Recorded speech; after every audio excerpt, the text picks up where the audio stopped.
नमस्कार दोस्तों, स्वागत है आपकी अपने YouTube channel yes for study में। आज हम सब फिर एक नए वीडियो के साथ क्लास की शुरुआत करते हैं। जैसा कि हम सब बिहार स्टेट के लिए प्रीवियस ईयर क्वेश्चन पेपर को कवर कर रहे हैं, आज हम सब फिर एक पेपर को कवर करेंगे जिसमें हम सब आर्ट ऑफ टीचिंग से जो 30 क्वेश्चन पूछे जाते हैं वही 30 क्वेश्चन को कवर करेंगे।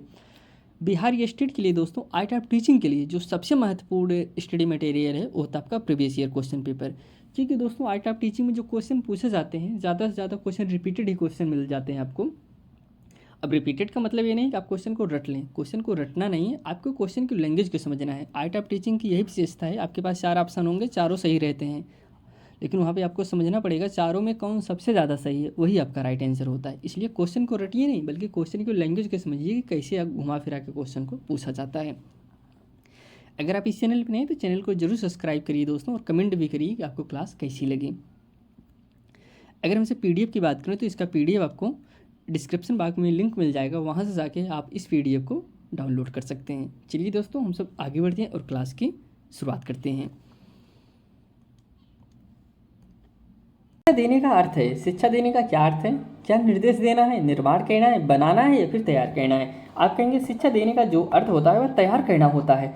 हम शिक्षा बच्चों को क्यों देते हैं? हम तैयार करते हैं कि वह अपने दैनिक जीवन में कैसे जी सके। यही होता है कि हमको बच्चों को तैयार करना होता है। जब बच्चों को हम शिक्षा देते हैं तो उसका मतलब है बच्चों को हमको तैयार करना है कि अपने वो बच्चा विद्यार्थी जीवन में कैसे रह सके।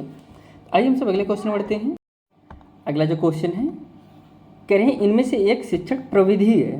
देखिए यहाँ पे प्रविधि आप जानते रहिए। ऑप्शन है पहला किंडरगार्टन, सेकंड ऑप्शन है मॉन्टेसरी, थर्ड ऑप्शन है सचित्रण या फिर लास्ट ऑप्शन है तत्परता। सबसे पहले आपको हम विधि और प्रविधि में अंतर बता देते हैं, तुरंत समझ आएंगे। बहुत ही महत्वपूर्ण, बहुत छोटा सा पॉइंट है। जैसे हम अगर आप एक शिक्षक हैं, बच्चों को कैसे पढ़ा रहे हैं, ये आपकी एक विधि है। विषय वस्तु को छात्रों के सम्मुख प्रस्तुत करना ये आपका विधि है, लेकिन विषय वस्तु को एक रोचक बनाना, उद्देश्यप्रद बनाना, प्रभावी बनाना, हम ये सब करने के लिए जिन उपायों का प्रयोग करते हैं वह आपका प्रविधि है। जैसे हम बच्चों को उनकी उत्सुकता जगाने के लिए चित्र दिखा के पढ़ा रहे हैं। हम चित्र दिखाना, ये क्या है? चित्र दिखाना आपका दोस्तों ये प्रविधि है। ये क्या है? प्रविधि है। बच्चों को हम भ्रमण करा रहे हैं। भ्रमण कराना क्या है? ये आपका प्रविधि है, क्योंकि हम बच्चों को सीखने के लिए भ्रमण करा रहे हैं। प्रविधि और विधि में आप अंतर समझ गए होंगे। हमको बच्चों को उत्सुकता जगाने के लिए, रोचक बनाने के लिए जिन उपायों का प्रयोग करते हैं वही आपका प्रविधि कहलाती है। तो इसमें दोस्तों प्रविधि की बात करें, प्रविधि क्या है? वह सचित्रण, हम चित्र दिखा के बच्चों को पढ़ाते हैं, यह क्या है? प्रविधि है। बाकी किंडरगार्टन आपके मॉन्टेसरी, तत्परता, ये सब आपके गलत हैं। राइट आंसर इसमें ऑप्शन सी। अगले क्वेश्चन बढ़ते हैं। जीवित प्राणी की प्रकृति क्रिया है दोस्तों, क्या है? अधिगम है, शिक्षण है, अधिगम है, शिक्षण है, इनमें से कोई नहीं। इसमें जो करेक्ट आंसर हो जाएगा जीवित प्राणियों में। जीवित प्राणी में क्या होता है दोस्तों? अधिगम होता है। जीवित प्राणियों की प्राकृतिक क्रिया है, क्या है दोस्तों? अधिगम है, शिक्षण है, अधिगम है, शिक्षण दोनों है, या फिर इनमें से कोई नहीं, तो अधिगम है।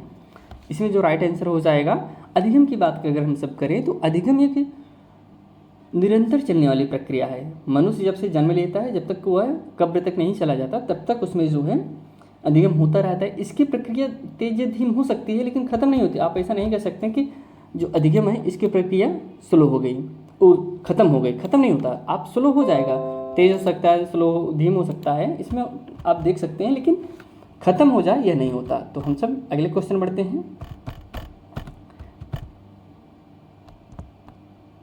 अगला जो क्वेश्चन है, करें अंतर्वैयक्तिक उद्देश्य का संबंध क्या है? देखिए, एक होता है अंतर्वैयक्तिक, एक होता है अंतरावैयक्तिक। तो इसमें जो है इसका उद्देश्य क्या है आपको बता रहे हैं। दूसरे से पारस्परिक संबंध, भावनाओं, ये मनोवृत्ति या फिर गत्यात्मक क्रिया, लास्ट है ऑप्शन डी ज्ञान। तो इसमें जो करेक्ट आंसर हो जाएगा, ऑप्शन इसमें फर्स्ट सही है। अंतर्वैयक्तिक उद्देश्य का संबंध क्या है? इस ऑप्शन फर्स्ट, दूसरे से पारस्परिक संबंध, ऑप्शन इसमें A is correct answer. Next question बढ़ते हैं। पाठ्य योजना में सामान्य उद्देश्य है, क्या है? ऑप्शन है पहला दीर्घकालिक उद्देश्य को परिभाषित करते हैं, सेकंड ऑप्शन है तत्कालिक उद्देश्य को परिभाषित करते हैं, लास्ट ऑप्शन है थर्ड ऑप्शन है कक्षा क्रिया को परिभाषित करते हैं। एक मिनट दोस्तों, कुछ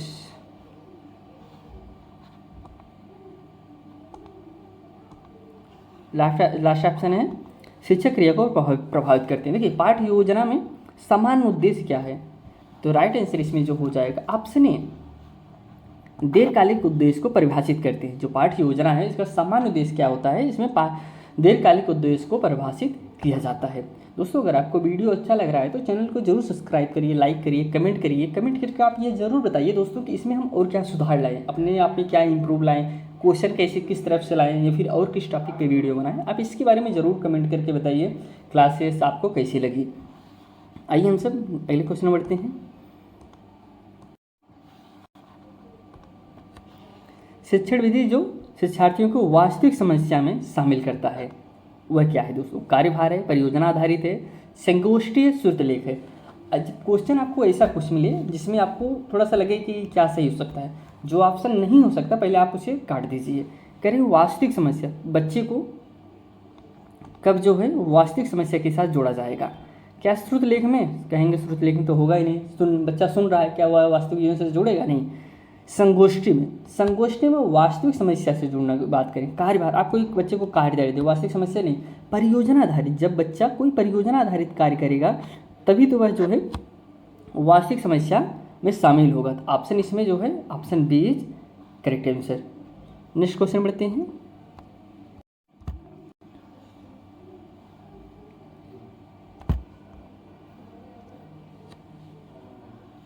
एक मिनट दोस्तों, अगला जो क्वेश्चन है, विषय वस्तु निर्धारित करता है। क्या निर्धारित करता है, शिक्षण विधि, शिक्षक की मनोवृत्ति, शिक्षार्थी की भागीदारी या फिर शिक्षक प्रभावशीलता। विषय वस्तु क्या निर्धारित करता है, तो इसमें जो राइट आंसर हो जाएगा शिक्षण विधि। जो विषय वस्तु है वह क्या निर्धारित करता है, वह दोस्तों शिक्षण विधि को निर्धारित करता है। ऑप्शन इसमें first is correct answer. Next question बढ़ते हैं।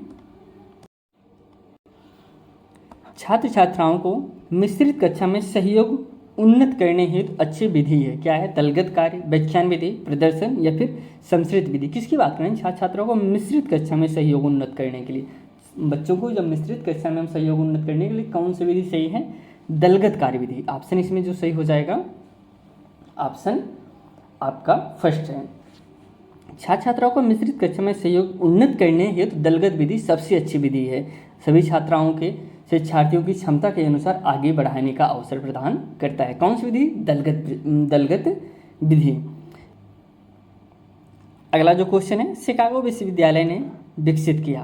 क्या विकसित किया था, ऑप्शन है पहला ADDIE मॉडल या फिर सेकंड ऑप्शन है 5E मॉडल, ऑप्शन थर्ड है 6E मॉडल, लास्ट ऑप्शन है 7E मॉडल। देखिए इसमें जो 5E मॉडल है, 5E मॉडल बहुत ही महत्वपूर्ण है, इसको आप ज़रूर जानते रहिए। आपको हमने बताया था ना 5E मॉडल क्या क्या होता है, इंगेज, एक्सप्लोर, इसके बारे में एक विस्तार पूर्वक से क्लास ही हमने बनाया है इसके बारे में, इसे आप ज़रूर देखिए, उसका लिंक हम डिस्क्रिप्शन में दे देंगे। जो शिकागो विश्वविद्यालय ने विकसित किया था, क्या किया था, वह ADDIE मॉडल विकसित किया था। क्या दोस्तों, ADDIE मॉडल विकसित किया था। अगर इसका हम फुल फॉर्म की बात करें तो एनालिसिस, डिज़ाइन, डेवलपमेंट, इम्प्लीमेंटेशन, और इसका जो I से हो गया दोस्तों, इसे हो गया डेलिवेशन।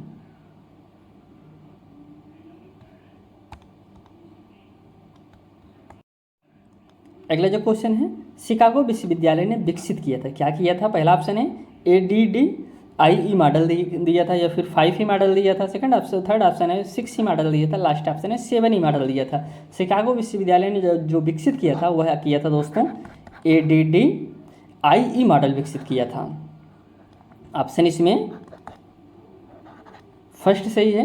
5E मॉडल बहुत ही महत्वपूर्ण मॉडल है जिसमें इंगेज, एक्सप्लोर, इसके बारे में चर्चा किया है। उसका हमने वीडियो अलग से इस पर बनाया है, उसका लिंक हम डिस्क्रिप्शन में दे देंगे, उसे आप ज़रूर देखिए, बहुत ही महत्वपूर्ण है। आइए हम सब अगले क्वेश्चन बढ़ते हैं।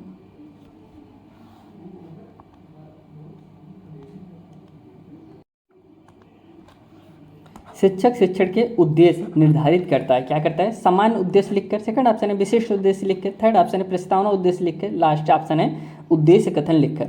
शिक्षक शिक्षण के उद्देश्य निर्धारित करता है। कब निर्धारित करता है, तो ऑप्शन बी सही है, विशिष्ट उद्देश्य लिखकर। Option B is correct answer. Next question बढ़ते हैं। अगला क्वेश्चन है, सूक्ष्म शिक्षण का उपयोग किया जाता है। सूक्ष्म शिक्षण का उपयोग कब किया जाता है? माध्यमिक कक्षाओं में, प्राथमिक कक्षाओं में, शिक्षण प्रशिक्षण संस्थान में, या फिर उपयुक्त से कभी नहीं। उपयुक्त कोई नहीं, तो नानावधि। इसमें जो सूक्ष्म शिक्षण की बात करें तो सूक्ष्म शिक्षण का उपयोग कब किया जाता है? तो राइट आंसर इसमें जो हो जाएगा ऑप्शन सी, शिक्षक प्रशिक्षण संस्थान में। इसका उपयोग कौन करते हैं? शिक्षक लोग करते हैं। कब? प्रशिक्षण के करते हैं कि सूक्ष्म शिक्षण। इसको जानते रहिए। इसमें यही सीखते हैं कि हमको कैसे पढ़ाना है, कैसे नहीं पढ़ाना है बच्चों को इसी को ही सीखते हैं। इसमें ऑप्शन आपका सी सही हो जाएगा, शिक्षक प्रशिक्षण संस्थान में सीखते हैं। आइए हम सब अगले क्वेश्चन पर। अभिक्रमित अनुदेशन में पाठ्य वस्तु का क्रम होता है। कैसा होता है? मनोवैज्ञानिक होता है, शारीरिक होता है, और भी दोनों होता है, उपयुक्त से कोई नहीं। तो राइट आंसर इसमें जो हो जाएगा ऑप्शन ये सही है। अभिक्रमित अनुदेशन में पाठ्य वस्तु का क्रम होता है। कैसा होता है? मनोवैज्ञानिक होता है। Option A is correct answer. अगले क्वेश्चन चलते हैं। कक्षा शिक्षण पूरा होने के बाद ऑप्शन ए, पहला ऑप्शन है, श्यामपट्ट को किसी भी छात्र से साफ करवाना चाहिए। देखिए ऑप्शन आपको वह ऑप्शन नहीं चॉइस करना है जो बच्चों को हीनता की भावना दिखाए, बच्चों के खिलाफ हो, तो ऐसा आपको नहीं कहना है। बहुत सारे टीचर होते हैं लिखने के बाद बच्चों को बोलेंगे कि श्यामपट्ट साफ कर दो, चेयर लाना होता है, बोलते हैं बच्चों से चेयर ला दो, तो ये सब आपको नहीं कहना है। एक मिनट दोस्तों, शिक्षक को श्यामपट्ट साफ करना चाहिए या फिर श्यामपट्ट को वैसे ही छोड़ देना चाहिए? उपयुक्त कोई नहीं। जब आप दोस्तों टीचिंग करते हैं, टीचिंग करने में सिखाया जाता है हमको श्यामपट्ट पे खड़ा कैसा होना है, श्यामपट्ट को साफ कैसे करें, मतलब हर चीज़ बताया जाता है। हमको कितने डिग्री में खड़ा होना है। आप एक कमेंट करके बताइए, आपने अब बीएड या बीटीसी किए ही होंगे, तो आप इसको कमेंट करके बताइए हमको बोर्ड पर कितनी डिग्री पे खड़ा होना चाहिए। इसका आंसर आप पे हमको कमेंट भी दीजिए। इसमें जो राइट आंसर हो जाएगा ऑप्शन बी सही है। शिक्षक को श्यामपट्ट साफ करना चाहिए, ना कि बच्चों से कराना चाहिए। और वैसे भी आपको नहीं छोड़ना चाहिए कि वैसे ही लिखा छोड़ दें, तो ऐसा भी आपको नहीं करना है। तो ऑप्शन इसमें बी इज करेक्ट आंसर। अगले क्वेश्चन चलते हैं। कक्षा के अंदर बालकों के अधिगम पर सर्वाधिक प्रभावी दृष्टिगोचर होता है। क्या होता है? पहला ऑप्शन है कक्षा का अनुशासन, सेकंड ऑप्शन है कक्षा का मनोवैज्ञानिक वातावरण, थर्ड ऑप्शन है कक्षा का सामाजिक वातावरण, लास्ट ऑप्शन है इनमें से कोई नहीं। तो इसमें जो करेक्ट आंसर हो जाएगा ऑप्शन बी सही है, कक्षा का मनोवैज्ञानिक वातावरण। Option B is correct answer. अगले क्वेश्चन चलते हैं। समावेशी शिक्षा के मूल सिद्धांत है कौन कौन से हैं? इसमें हर वर्ग के बच्चे शामिल हैं, समावेशन विविधता को महत्व देता है, ए बी दोनों सही हैं, या फिर लास्ट ऑप्शन है इनमें से कोई नहीं। तो इसमें जो करेक्ट आंसर हो जाएगा ऑप्शन इसमें सी सही है। ये दोनों ऑप्शन सही है। समावेशी शिक्षा में हर बच्चे को शामिल करना चाहिए, समावेशन विविधता को भी महत्व देता है। ऑप्शन इसमें ऑप्शन सी सही है, ए और बी दोनों। नेक्स्ट क्वेश्चन बढ़ते हैं। पुस्तकालय एक ऐसी जगह है जहाँ ढेर सारी किताबें रखी हुई हैं। सेकंड ऑप्शन है ढेर सारे खिलौने रखे हुए हैं, थर्ड ऑप्शन है ढेर सारे कपड़े रखे हुए हैं, लास्ट ऑप्शन है उपयुक्त में कोई नहीं। पुस्तकालय एक ऐसी जगह है, पुस्तकालय में होता क्या है दोस्तों? आप कहेंगे ढेर सारे खिलौने तो रखे नहीं जाएंगे, कपड़े तो रखे नहीं जाएंगे, एक ही चीज़ रखा जाएगा, तो वह आपकी किताबें हैं। ऑप्शन इसमें A is correct answer. Next question बढ़ते हैं। निम्नलिखित में से कौन सा एक पुस्तक का प्रकार है? पुस्तक का प्रकार कौन सा है? पहला ऑप्शन है सामान्य पाठ्य पुस्तक, सेकंड ऑप्शन है संदर्भ पुस्तक, थर्ड ऑप्शन है ए और बी दोनों, लास्ट ऑप्शन है इनमें से कोई नहीं। इसमें आपको बताना है इनमें से कौन सा एक पुस्तक का प्रकार है। तो जो राइट आंसर हो जाएगा, एक मिनट दोस्तों, हाँ, जो राइट आंसर हो जाएगा इसमें ऑप्शन सी सही है। दोनों सही हैं दोस्तों, ए और बी दोनों सही हैं, तो इसलिए राइट आंसर इसमें ऑप्शन सी। नेक्स्ट क्वेश्चन बढ़ते हैं। निम्नलिखित में से कौन सा गुण शिक्षकों का नहीं है? शिक्षकों का जो गुण नहीं उसे आपको बताना है। पहला ऑप्शन है सहानुभूति, सेकंड ऑप्शन है संचार, थर्ड ऑप्शन है रचनात्मकता, लास्ट ऑप्शन है ईर्षा। देखिए आपको बच्चों से ईर्षा तो करना ही नहीं है कि आप बच्चों से ईर्षा करें, सहानुभूति रखना चाहिए, संचार भी करना चाहिए, रचनात्मकता भी करना चाहिए, लेकिन ईर्षा आपको नहीं रखना है। तो ऑप्शन इसमें डी आपका गलत है, गलत ही आपका सही आंसर हो जाएगा। अगले क्वेश्चन बढ़ते हैं। एक शिक्षक के निम्नलिखित में से कौन से व्यक्तिगत गुण शिक्षण को प्रभावी करते हैं? ऑप्शन है पहला संवेदनशीलता, सेकंड ऑप्शन है प्रबंधन क्षमता, थर्ड ऑप्शन है सामाजिक कौशल, लास्ट ऑप्शन है इनमें से कोई नहीं। एक शिक्षक के निम्नलिखित में से कौन से व्यक्तिगत गुण शिक्षक को प्रभावी करते हैं? तो इसमें जो राइट आंसर हो जाएगा राइट आंसर इसमें ए है, संवेदनशीलता दोस्तों। Option A is correct answer. Next question चलते हैं। उच्च शिक्षा में शिक्षक की भूमिका होती है, कैसी भूमिका होती है? पहला ऑप्शन है छात्रों में स्वयं अध्ययन को बढ़ावा देना। सेकंड ऑप्शन है छात्रों को जानकारी प्रदान करना। थर्ड ऑप्शन है छात्रों की समस्या को हल करने में उनकी मदद करना। लास्ट ऑप्शन है इनमें से कोई नहीं। उच्च शिक्षा में शिक्षक की भूमिका होती है, कैसी भूमिका होती है? ऑप्शन इसमें फर्स्ट सही है, छात्रों में स्वयं अध्ययन को बढ़ावा देना।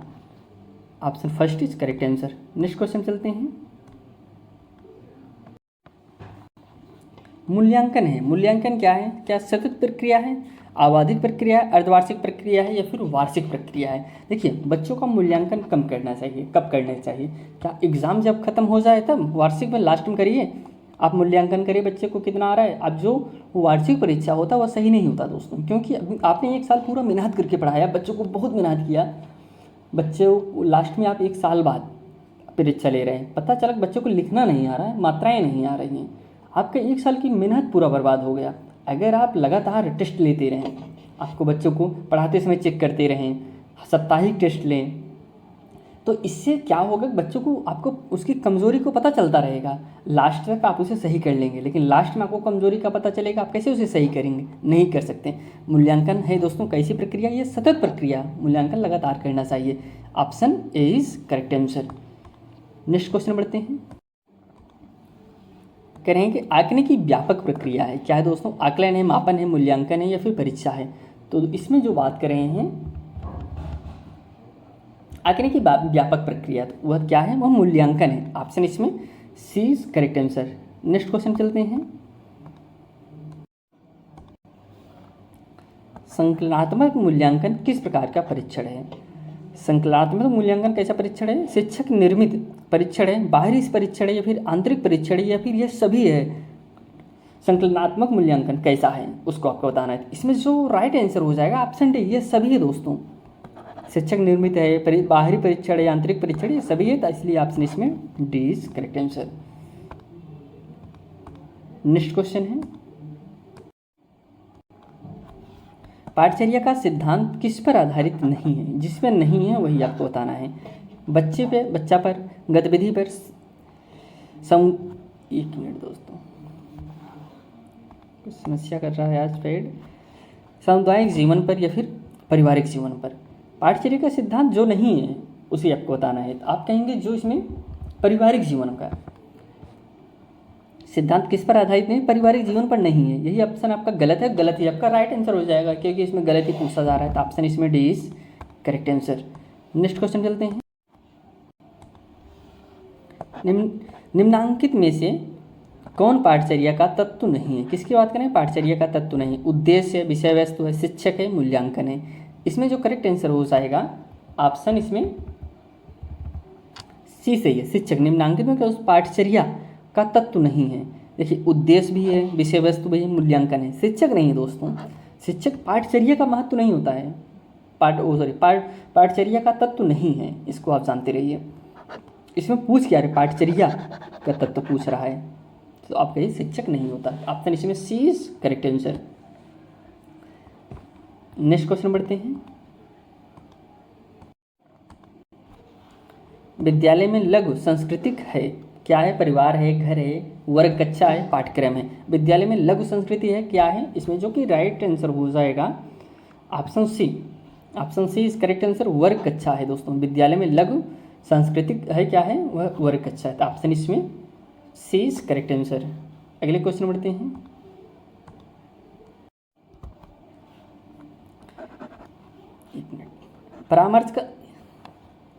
परामर्श का मूलभूत सिद्धांत है, क्या है? स्वायत्तता है, न्याय है, निष्ठा है, उपयुक्त सभी। तो परामर्श का जो मूलभूत सिद्धांत है वो क्या है? इसमें ऑप्शन डी सही होगा, ये सभी ऑप्शन सही हैं। Option D is correct answer. Next question बढ़ते हैं। वर्तमान में सीखने का प्रभावी तरीका है, क्या है दोस्तों? स्वयं अधिगम है, आमने सामने का अधिगम है, या फिर प्रमिश्रित प्रणाली अधिगम है, या फिर उपरोक्त सभी? यह सभी। इसमें जो राइट आंसर हो जाएगा ऑप्शन सी सही है, प्रमिश्रित प्रणाली अधिगम है। वर्तमान में सीखने का प्रभावी तरीका कौन सा है? प्रमिश्रित प्रणाली अधिगमित, option C is correct answer. Next question बढ़ते हैं। सीखने का सबसे अच्छा तरीका क्या है? देखना है, लिखना है, करना है, पढ़ना है। सीखने का जो सबसे अच्छा तरीका है वह है आपका ऑप्शन इसमें सी सही है, करना है। सीखने का सबसे अच्छा तरीका जब हम कोई चीज़ करके सीखते हैं, जैसे हम देख कर सीख तो रहे हैं। देखिए आपको मैंने शुरू में बताया था कि ये ऐसा सब्जेक्ट है जिसमें ऑप्शन सभी सही रहते हैं, चारों ऑप्शन सही रहते हैं, लेकिन जो सबसे ज़्यादा सही रहे वही आपका राइट आंसर होता है। आप कहेंगे हम सीखेंगे तो, एक मिनट, आप देख कर भी सीखेंगे, लिख कर भी सीखेंगे, पढ़ के भी सीखेंगे, करके भी सीखेंगे, लेकिन सबसे अच्छा कौन सा है? आप कहेंगे करके। जब कोई चीज़ हम करके सीखेंगे तो सबसे अच्छा सीखते हैं। तो ऑप्शन इसमें D is correct answer. Next question पे चलते हैं। त्रियामी शिक्षण सामग्री है, क्या है दोस्तों? श्यामपट्ट है, मॉडल है, शार्ट है, ये सभी है। त्रियामी शिक्षण सामग्री जो है ऑप्शन बी मॉडल है। त्रियामी शिक्षण सामग्री क्या है? या मॉडल है। ऑप्शन इसमें आपका जो सही होगा option B is correct answer.